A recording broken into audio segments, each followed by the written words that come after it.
afternoon. It's time for Mrs. Blue Reads, and we are continuing to read The Wonderful Wizard of Oz by L. Frank Baum, pictures by W. Denslow. It's an illustrated first edition, which is published by Seawolf Press. And we are on chapter 16. 2 weeks ago, when we read, we learned all about the background of Oz, the wizard. He wasn't really a great wizard, he was a balloon artist, and he's trying to come up with a way to help Dorothy get back to Kansas. And he basically told the others exactly, he already had, the lion already has courage, and the scarecrow already has brains, and he's going to stuff his head with brains, and he did something for each of them, but he needed to come up with something for Dorothy. And this is the magic art of the great humbug. Next morning, the Scarecrow said to his friends, "Congratulate me. I'm going to Oz to get my brains at last. When I return, I shall be as other men are." "I've always liked you as you were," said Dorothy simply. "It is kind of you to like a Scarecrow," he replied. "But surely you will think more of me when you hear the splendid thoughts my new brain is going to turn out." Then he said goodbye to them all in a cheerful voice and went to the throne room, where he rapped upon the door. "Come in," said Oz. Scarecrow went in and found the little man sitting down by the window, engaged in deep thought. "I have come for my brains," remarked the Scarecrow, a little uneasily.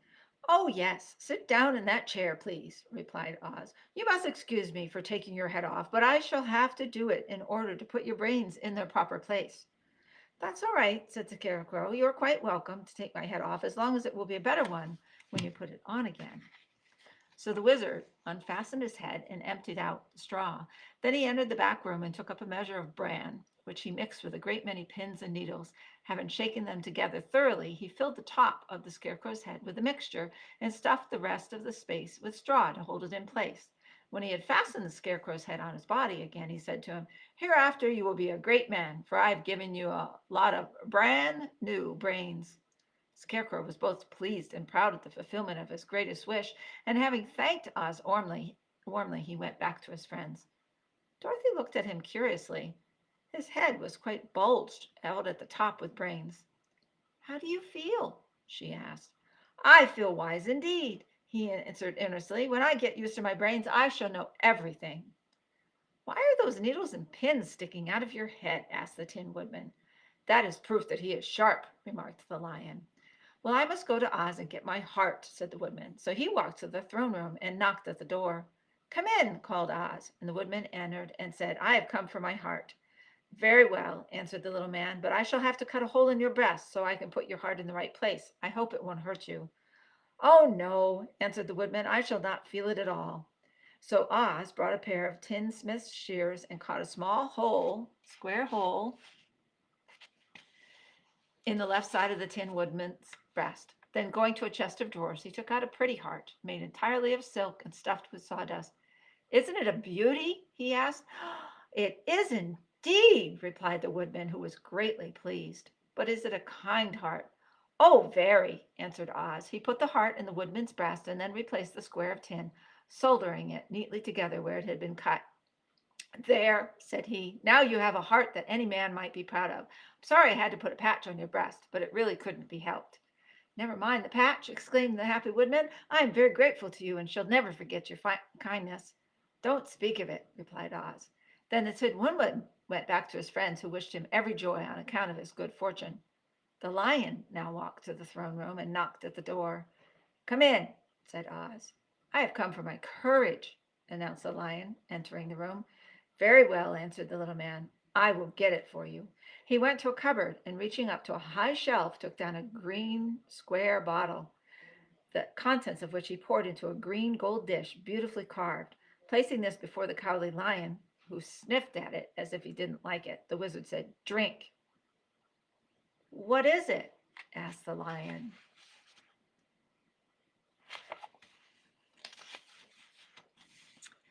"Well," answered Oz, "if it were inside of you, it would be courage. You know, of course, that courage is always inside one, so this really cannot be called courage until you have swallowed it.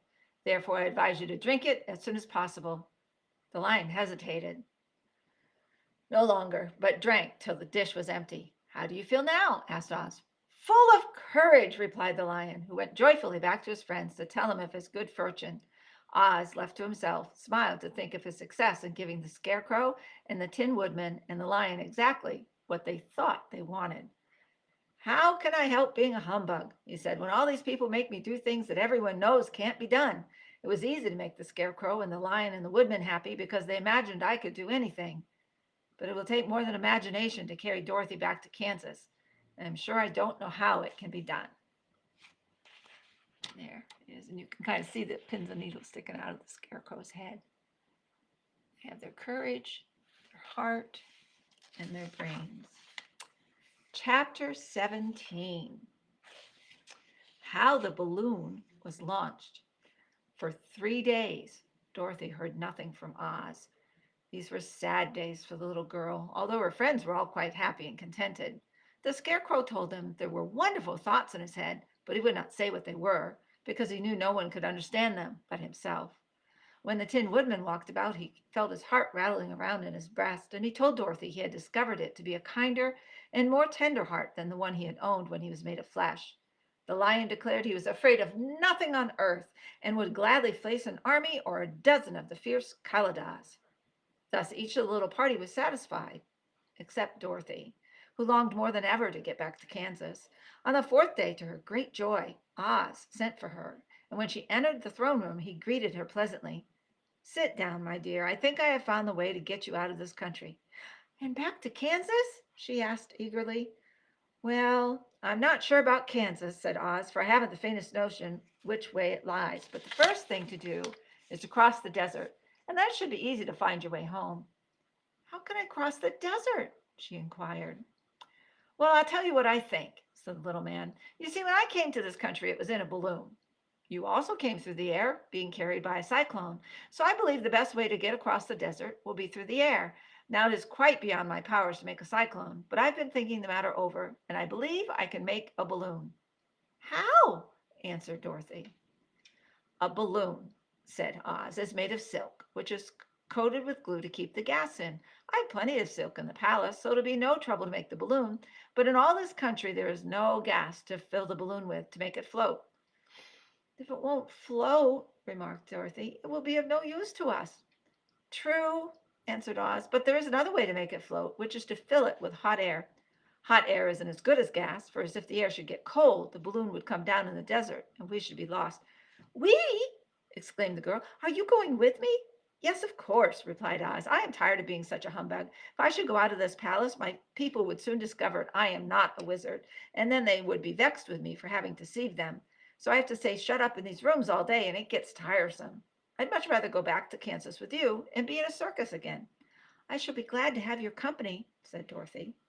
Thank you, he answered. Now, if you will help me sew the silk together, we will begin to work on our balloon. So Dorothy took a needle and thread, and as fast as Oz cut the strips of silk into proper shape, the girl sewed them very neatly together. Here he is telling her about his idea. First, there was a strip of light green silk, then a strip of dark green, and then a strip of emerald green, for Oz had a fancy to make the balloon in different shades of the color about them. It took 3 days to sew all the strips together, but when it was finished, they had a big bag of green silk more than 20 feet long. Then Oz painted it on the inside with a coat of thin glue to make it airtight, after which he announced that the balloon was ready. But we must have a basket to ride in, he said. So he sent the soldier with the green whiskers for a big clothes basket, which he fastened with many ropes to the bottom of the balloon.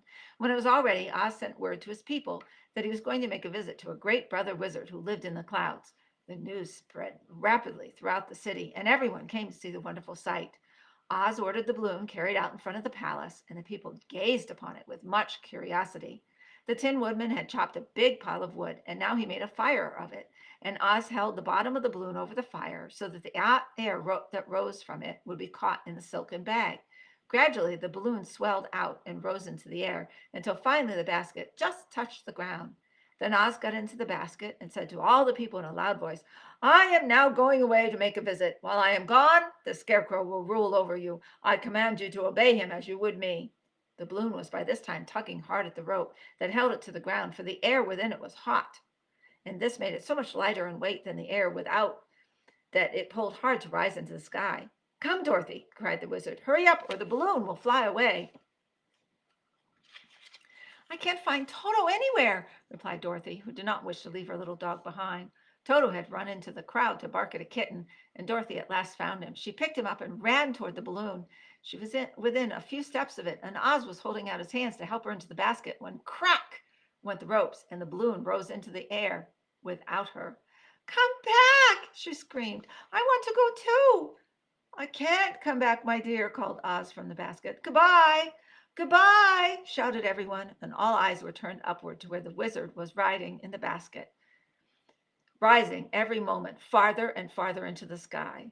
And that was the last any of them saw of Oz, the wonderful wizard, though he may have reached Omaha safely and be there now for all we know. But the people remembered him lovingly and said to one another, Oz was always our friend. When he was here, he built for us this beautiful Emerald City, and now he is gone, he has left the wise Scarecrow to rule over us. Still, for many days, they grieved over the loss of the wonderful wizard and would not be comforted. That's where he's introducing that the Scarecrow will be their leader. Next chapter is chapter 18, Away to the South. Way to the South. I think we'll be able to finish the book next week. Dorothy wept bitterly at the passing of her hope to get home to Kansas again. But when she thought it all over, she was glad she had not gone up in a balloon. And she also felt sorry at losing Oz, and so did her companions. The Tin Woodman came to her and said, Truly, I should be ungrateful if I failed to mourn for the man who gave me a lovely heart. I should like to cry a little because Oz is gone. If you will kindly wipe away my tears so that I shall not rust. With pleasure, she answered, and brought a towel at once. Then the Tin Woodman wept for several minutes, and she watched the tears carefully and wiped them away with a towel. When he had finished, he thanked her kindly and oiled himself thoroughly with his jeweled oil can to guard against mishap. The Scarecrow was now the leader of the Emerald City, the ruler. And although he was not a wizard, the people were proud of him. For, they said, there is not another city in all the world that is ruled by a stuffed man. And so far as they knew, they were quite right. The morning after the balloon had gone up with Oz, the four travelers met in the throne room and talked matters over. The Scarecrow sat in the big throne, and the others stood respectfully before him. We are not so unlucky, said the new ruler, for this palace and the Emerald City belong to us, and we can do just as we please. When I remember that a short time ago I was up on a pole in a farmer's cornfield, and that now I am the ruler of this beautiful city, I am quite satisfied with my lot. I also, said the Tin Woodman, am well pleased with my new heart, and really that was the only thing I wished in all the world. For my part, I am content in knowing I am as brave as any beast that ever lived, if not braver, said the lion modestly. If Dorothy would only be contented to live in the Emerald City, continued the Scarecrow, we might all be happy together. But I don't want to live here, cried Dorothy. I want to go to Kansas and live with Aunt Em and Uncle Henry. Well, then, what can be done? Inquired the Woodman. The Scarecrow decided to think, and he thought so hard that the pins and needles began to stick out of his brains. Finally, he said, Why not call the winged monkeys and ask them to carry you over the desert? I never thought of that, said Dorothy joyfully. It's just the thing. I should go at once for the golden cap. When she brought it into the throne room, she spoke the magic words, and soon the band of winged monkeys flew in through the open window and stood beside her. This is the second time you have called us, said the Monkey King, bowing before the little girl. What do you wish? I want you to fly with me to Kansas, said Dorothy. But the Monkey King shook his head. That cannot be done, he said. We belong to this country alone and cannot leave it. There has never been a winged monkey in Kansas yet, and I suppose there never will be, for they don't belong there. We should be glad to serve you in any way in our power, but we cannot cross the desert. Goodbye. And with another bow, the Monkey King spread his wings and flew away through the window, followed by all his band. Dorothy was ready to cry with disappointment. I've wasted the charm of the golden cap to no purpose, she said, for the winged monkeys cannot help me. It is certainly too bad, said the tender-hearted Woodman. Scarecrow was thinking again, and his head bulged out so horribly that the Dorothy thought it would burst. Let us call in the soldier with the green whiskers, he said, and ask his advice. So the soldier was summoned and entered the throne room strictly, for when Oz was alive, he was never allowed to come farther than the door. This little girl, said the Scarecrow to the soldier, wishes to cross the desert. How can she do so? I cannot tell, answered the soldier, for nobody has ever crossed the desert unless it is Oz himself. Is there no one who can help me? Asked Dorothy earnestly. Glinda might, he suggested. Who is Glinda? Inquired the Scarecrow. The Witch of the South. She is the most powerful of all the witches and rules over the Quadlings. Besides, her castle stands on the edge of the desert, so she may know a way to cross it. There they are. The soldier giving the answer, and the Scarecrow thinking so hard. Glinda is a good witch, isn't she? Asked the child. The Quadlings think she is good, said the soldier, and she is kind to everyone. I've heard that Glinda is a beautiful woman who knows how to keep young in spite of the many years she has lived. How can I get to our castle? Asked Dorothy.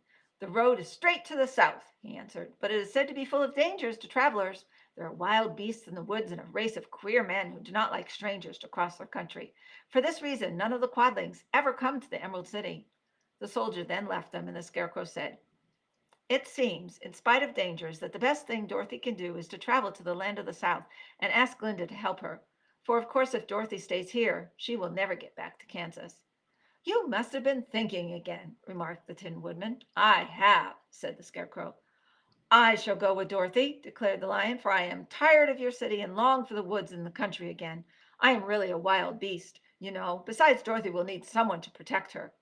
That is true, agreed the Woodman. My axe may be of service to her, so I also will go with her to the land of the South. When shall we start? Asked the Scarecrow. Are you going? They asked in surprise. Certainly. If it wasn't for Dorothy, I should never have had brains. She lifted me from the pole in the cornfield and brought me to the Emerald City. So my good luck is all due to her, and I shall never leave her until she starts back to Kansas for good and all. Thank you, said Dorothy gratefully. You are all very kind to me, but I should like to start as soon as possible.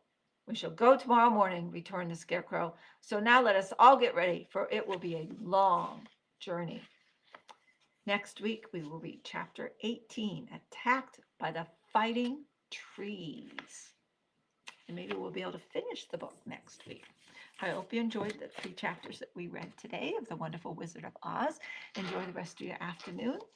And someday, hopefully, I can see you. Maybe you'll come in for an appointment, or maybe you'll join a book club and for a Zoom meeting, or maybe you would like to hear stories through Zoom, and then I can see your happy faces. Meanwhile, enjoy the rest of your day, and I miss you lots. Bye.